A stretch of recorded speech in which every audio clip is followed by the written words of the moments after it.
I do the morning show in Houston, and every Friday, I love it, we get a visit from our friend KT McFarland. KT, former Deputy National Security Advisor to our great President, Donald Trump.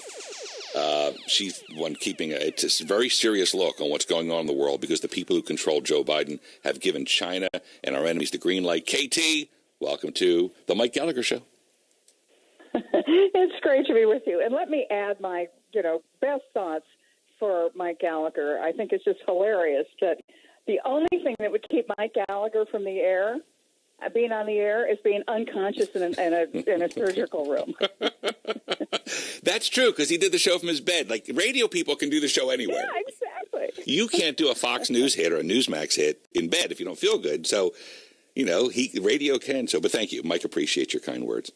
Yeah, he's a great guy. He is. So, listen, the people who control Joe Biden, because we never say the president, the people who control Joe Biden have given China the green light. What are they preparing for? We've heard all kinds of stories. The Chinese military. KT McFarland, you were Deputy National Security Advisor. What are they preparing for?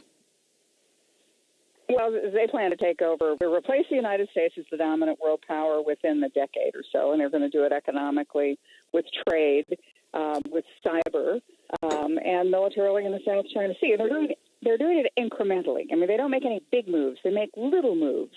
And so then, too little for really to be upset about. And then the next day they make another little move. And then before you know it, they've taken a lot of ground. And what they're doing in the South China Sea is they're overflying Taiwan.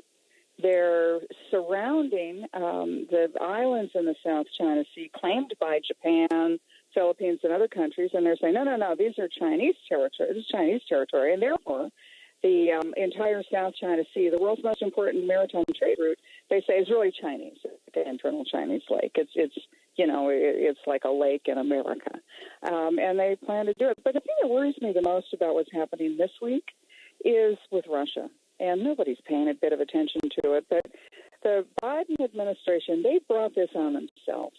They have spent, and the Democrats and Vice President Harris and then Vice President, now President Biden, for years they've been saying Russia, Russia, Russia. The Russia hoax was the hoax. They made it all up to try to go after Donald Trump.